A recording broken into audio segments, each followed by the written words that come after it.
di naman problema yung kung ano pinag-umpisahan ni VSM, kung ano yung ginagawa nilang pagtulong na nung naghihirap sila noon, di na problema yun, eh. Ano yung sinasabi mo na nung naghihirap sila nandun pa kayo? Hindi naman yun ang issue, eh. Ang issue dito yung exploitation of minors. Naiintindihan mo ba yun? Ha? At saka yung mga lumalabas sa bibig ni VSM. Yun ang issue dito, hindi naman issue dito kung mahirap sila noon na nag-umpisa sila na nandiyan ba tayo o wala. May naitulong ba tayo sa kanila or hindi?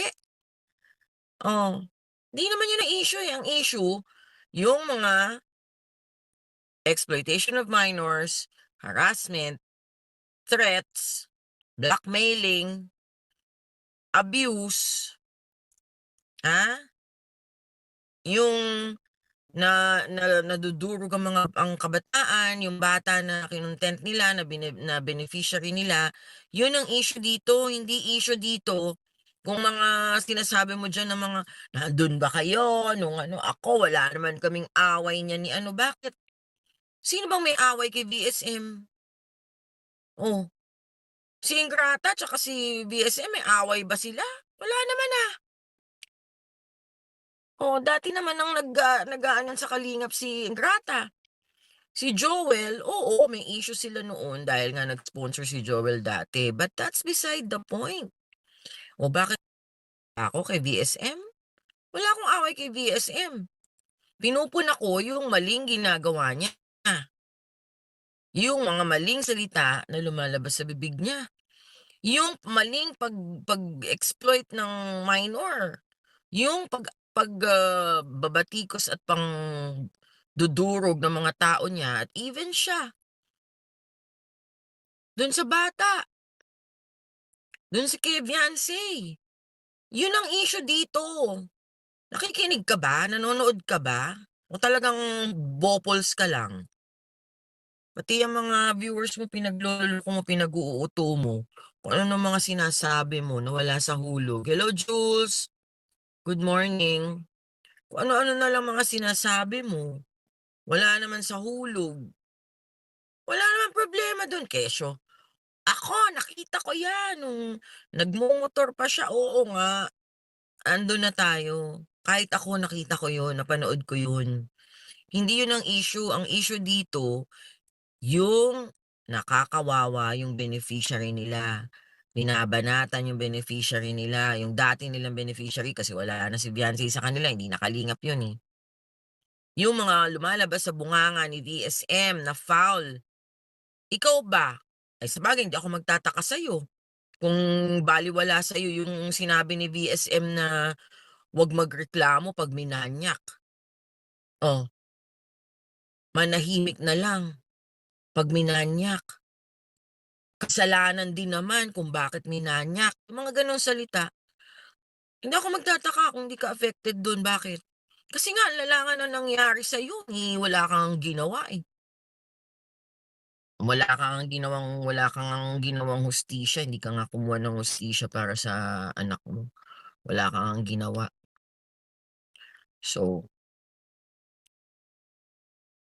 no wonder na sa'yo parang balewala lang. Well, sa amin, like ako, nanay ako, may mga anak din ako. Puro lalaki nga lang anak ko, pero what if meron akong anak na babae at mangyari yun sa anak kong babae or sa akin mangyari yun, siyempre hindi ako papayag 'no. Ay ikaw ka tama lang ang ginagawa sana ng kalingap. Hindi naman kami nakikisawsaw diyan sa issue na 'yan. Ang gusto lang namin is awareness at makarating din kay VSM na mali yung mga ginagawa niya na mga pagsasalita niya at lumalabas sa bibig niya tungkol sa mga beneficiaries niya na minor. Hindi naman kami makikisawsaw kung tama ang ginagawa, eh.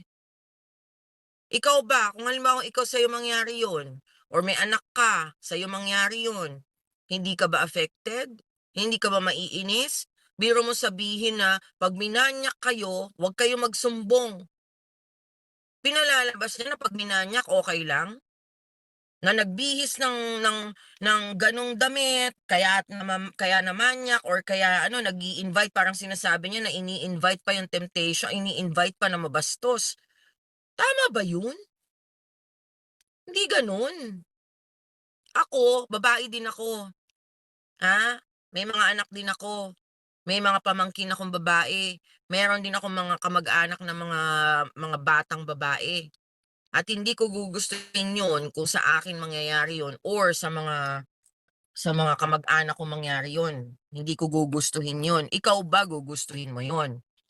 Kung walang magko-correct sa isang tao na alam naman natin na mali ang ginagawa, kung tayo ay pikit mata na lang at tatanggapin na lang kung ano yung ginagawa nilang mali, paano naman yung mga next generation? Paano naman yung mga ibang tao na maka-experience ng gano'n? The reason why is because we want to prevent this from happening further. Na maging ongoing 'yan, na maging kalakaran 'yan, na maging normal na 'yan sa mga tao na mambastos ng mga kabataan, na na mang-exploit ng mga kabataan. 'Yan ang reason kung bakit may mga nagre-reaction diyan at pinaparating sa mga tao na mali ang gawaing ganyan, na mali ang mga ganyang salita. Anong gusto ninyo, pikit mata na lang? Tatahimik na lang tayo? Pababayaan na lang natin?